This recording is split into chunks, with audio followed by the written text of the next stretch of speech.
Hello, everyone. Um, so I'd like to first start off like I believe I always do in saying, I am simply your brother, joining my brothers and sisters from other mothers and misters. I am simply on this journey with you, and I am no better, no less.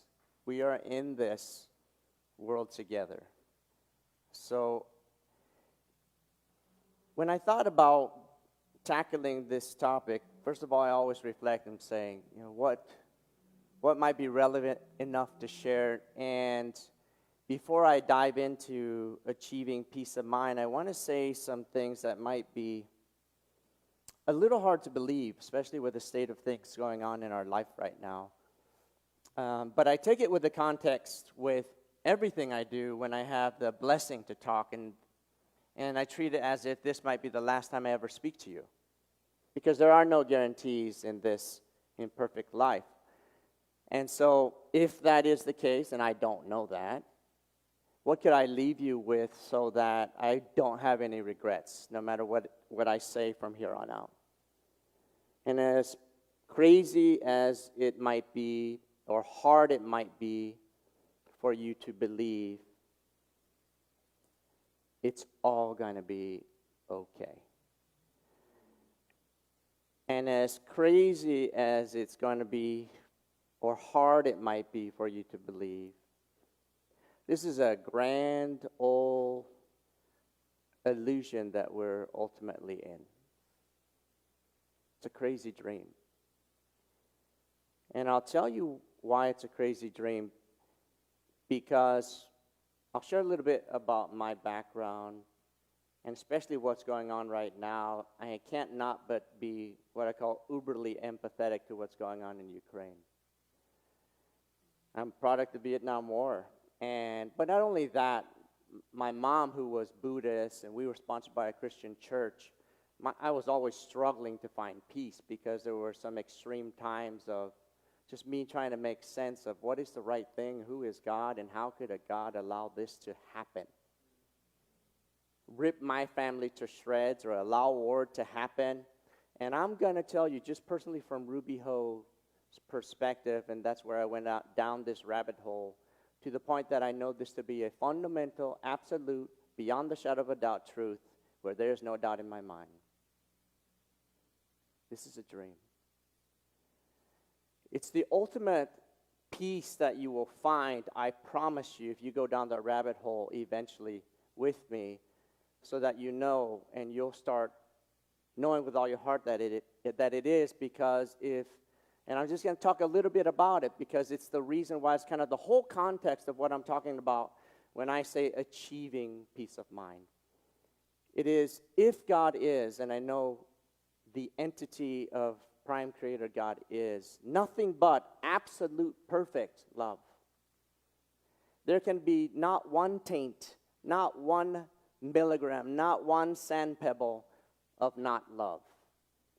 The only place that even makes a smidgen of a sense is that right now he's caressing all of us outside of the dream in infinite love and caress while you're sleeping.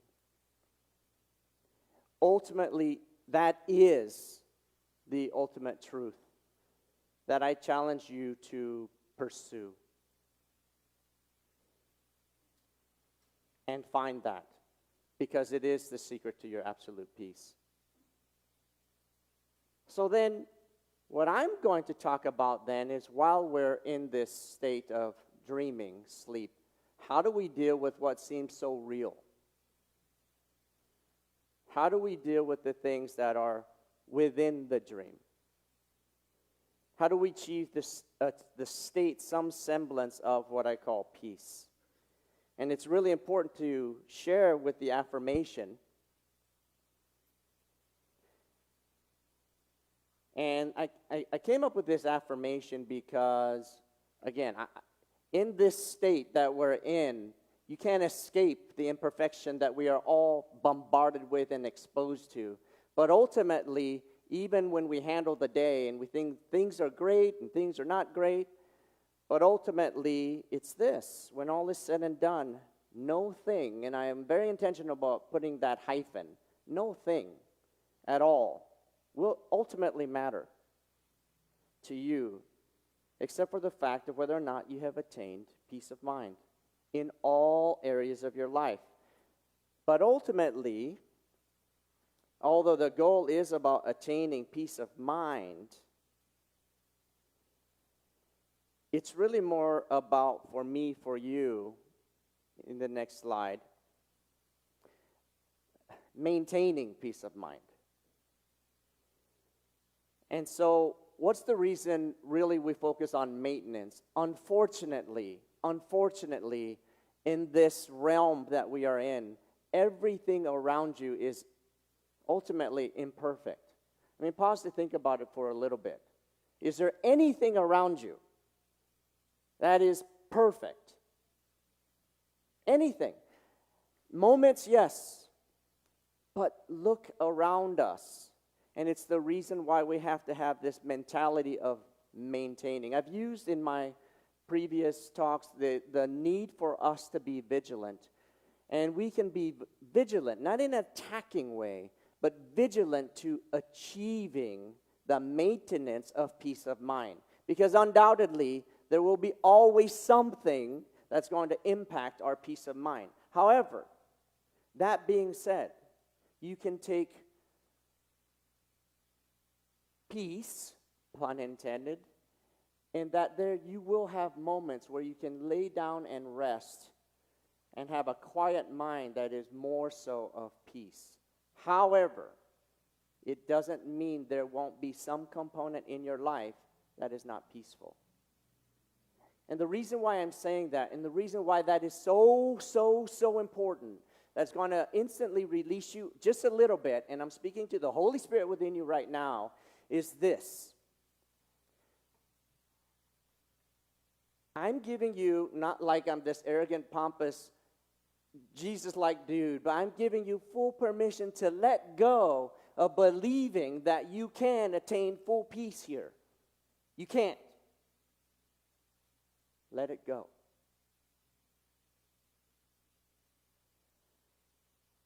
Let it go. Stop trying to obtain this perfect state of peace in this crazy, imperfect illusion. It's not going to happen. That is not bad news. It isn't. It is in spite of what's going on, if you are vigilant, that you will know, first of all, what I started with, ultimately, it will, I promise you, it's going to be okay. But in the meantime, let's try to embrace, and then I'm going to have some practical things that I do to maintain some semblance over all of peace. Full well knowing I'm not going to fully attain it, but overall, because I know that it's going to be okay, that's what gives me the peace. I didn't say be passive. I said be realistic. That's a very, very, very big difference. And so, if we put in the visual of this state of this lady in her peaceful state, which it's coming, what gets in the way of our peace of mind? So this is what we want. And on the surface, when I look at all of you, just like you're looking at me, yes, we all have physical ailments and conditions. But if I'm looking at all of you, just like whether on this, you're at the screen looking at me, like on the surface, we all look okay. Don't we? Like you look at yourself in the mirror, you're like, well, sometimes I look at myself in the mirror and I'm like, dude, you look like crap, you know? But when on the surface, we can all look polished, right? And so part of it is embracing the fact that none of us are polished. There's so much going on. But this is what we're trying to attain. And so we have these moments where we do attain peace. And I say that because in a very empathetic way, realize we're all going through a lot of that together. What gets in the way of our peace? If you hit that button, just a little bit of stuff. Just a little bit, right? And unfortunately, there are components that we can fundamentally control. And unfortunately, there are some components we cannot. There's not one person in this room who can't deny, unfortunately, what's going on in this world, way over in Europe. However, it almost feels fake, meaning it almost, I'm talking personally, I almost feel fake if I'm focusing on something like doing this today and not trying to be also empathetic to what's going on there. How do we create some semblance of peace of mind and at the same time, some semblance of normalcy and at the same time not denying the things that aren't right? That's really what I mean about embracing the fact, unfortunately, in this illusion, they're not going to be right in some areas. And that includes in your life. But it doesn't mean you don't strive for more peace than not. Let's take it a little bit home personally in your relationships. Some people might ask, can I achieve a state where I can be absolutely happy in terms of that achievement of peace of mind in a relationship? Yeah, you absolutely can, but it requires work. And there's some areas in your life where I tell you, you'll try to, I call it solutionize until the cows come home, and you still can't do it. And then you have like these paths that you just don't know.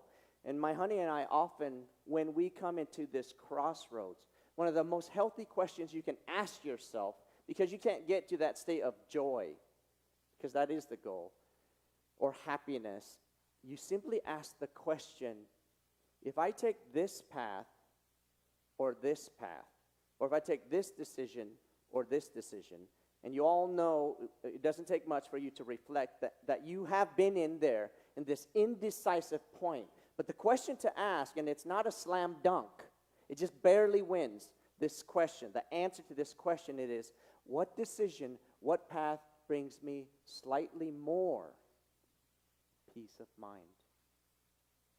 That's what do you do? And then ultimately you'll know by asking that question, I call it, there's some magic questions that when you ask them, pushes the ego out of the way and flourishes out the Holy Spirit. That's how you do it. The peace of mind question is one of them. And so if we forward into the slide says Jesus Insights. And really with the one where, so for me, I don't unfortunately have a lot of examples of how to do this. How do you keep the truth that I shared with you at the beginning, which is, I'm telling you, for many, it took to fully believe that you're safe at home. Yet at the same time, manage your way through this crazy life and maintain this peace of mind. And if you flip to that slide, the Jesus visual, the perfect example, and Kathy started off with where Jesus walking on water with this stained glass was the ultimate statement of faith, but also at the same time, him being the calm in the storm was also the ultimate statement of peace of mind. Just think about what was going on. The shuddering, the storms, the waves, the fear of death and the drowning. Yet Jesus, with his knowledge of what I just shared with you at the beginning, all is okay. But he did two things, though. He didn't deny that there was a storm. He didn't go, well, what's going on? Actually, he embraced that there was a storm, but actually he was the calm in the storm. And really that is going to be my challenge for you, is how can you be guided by the Holy Spirit in a way that you achieve more calm in every storm that we deal with. So there are 7 ways to be the calm in the storm. And I'm not saying these are the 7 ways. I'm saying these are some ways. These are some personal ways to be that calm in the storm so that you are achieving peace of mind. So number 1, I talk about being that calm in the storm for others. You know there are times in your life where you don't have peace of mind. You're absolutely exhausted, but there's somebody more dependent on, there's somebody weaker than you. There have been moments in your life, I know there have been moments in mine, where I'm exhausted, I am tired, and I don't have peace of mind, but my son needs peace of mind from me because I'm the only one he's got, or my honey's the only one he's got. So I call it the fake it till you make it. But you fake it till you make it, again, I'm going to go all the way back. You got to know that truth that I shared with you at the beginning, and until you do, you don't. Here's something just extremely practical. Take many deep breaths throughout the day, but here's the big one. Even in the heat of the moment. Have you ever been in a full-fledged argument, face to face, and you didn't argue at that moment? You actually took a deep breath right in front of them. That was a call, by the way, that allowed you, when you reflect that night, because all of us do, we usually, unfortunately, reflect at night before we go to bed. It either keeps us up or allows us to go to sleep because we did something that actually drew us more to having peace of mind or conflict. And you know who you are staying awake because you have those unresolved things. The third one, journal and do like I do, and I do feel crazy sometimes because it's on the road. Just talk to yourself. There's an interesting thing, if you haven't done it, in journaling to yourself, but how often do you pause and allow yourself to answer yourself? And I'll argue that it's not really the outside you that's answering you. It's the Holy Spirit you that's answering you. So I say, be as realistic and practical about what you can and can't really control, but make sure you control what you really can control. Let me say that again, because that's pretty huge. Be realistic and practical about what you can and can't really control, but make sure you control what you can really control. Play out the worst case scenario in your head and make peace with it and work your way backwards. Sometimes that's all you got to give you the courage. Play it out and then learn to live with it. And I want to get through these because I want to share. My honey gave me permission, something to share in her journal. I happen to talk about peace. Start your day with the Holy Spirit, end your day with the Holy Spirit. This is not complicated, folks, and it is not complicated. You just simply say, Holy Spirit, take my day. And you end with, Holy Spirit, did you take my day? I mean, it's not rocket science. And I sure don't want this to be rocket science. Like I told you, I'm your brother just on this journey with you. It's not rocket science, but you got to do it. Last but not least, realize as crazy as this world is, and it is crazy, and troublesome as your situation might be, and I'm sure it is, I don't trivialize those things. I promise you, it will be okay.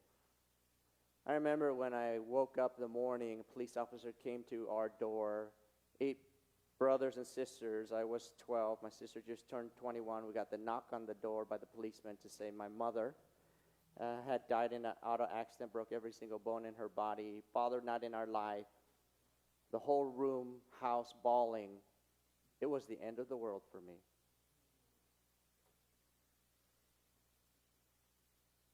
It wasn't. It isn't. No matter what happens in our life, good and bad, it's going to be okay.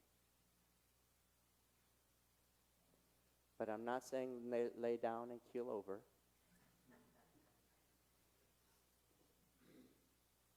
I need you to be vigilant.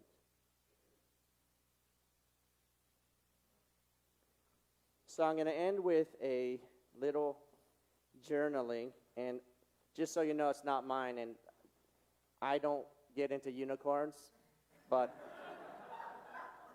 my honey does, and she gave me permission to read it. And she, so honey, I'm just going to read a little portion. It's right on point. It's beautiful. It's funny how it works that when you want something like peace, it seems that you find yourself facing the lessons that will help accelerate your learning towards achieving it. It can be annoying, really, but it's comforting to be able to look at situations from the point of view of learning to be acquired and mastered rather than falling to the trap of thoughts of victimhood. Since I started the year with my deepest desire centered on wanting peace over anything else, I seem to be getting lots of opportunities to practice peace. So I guess I'm totally being given the opportunity to learn and master peace. Haha. When you think of it, it really is very hilarious, for real. I'm not being sarcastic. It's really funny. What have I learned so far? I learned in order to achieve peace, I must be willing to let go. I must be willing to let go of attachments. I must be willing to let go of outcomes, attachment to people, attachment to expectations, and simply be in the moment with no judgments.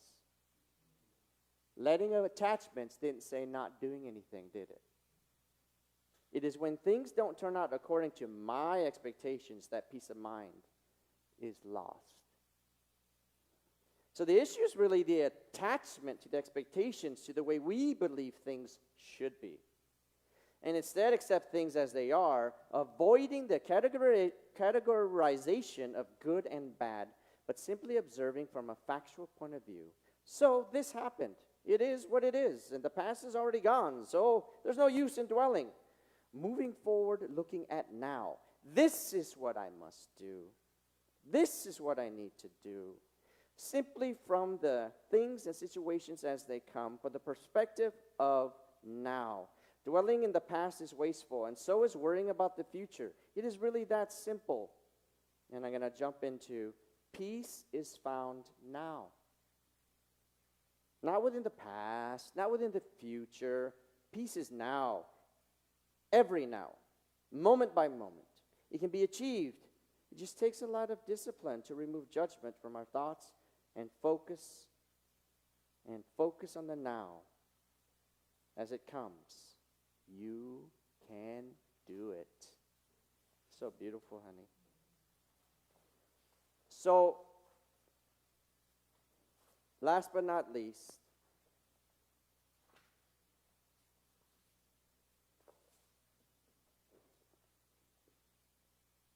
you can do it. You can do it.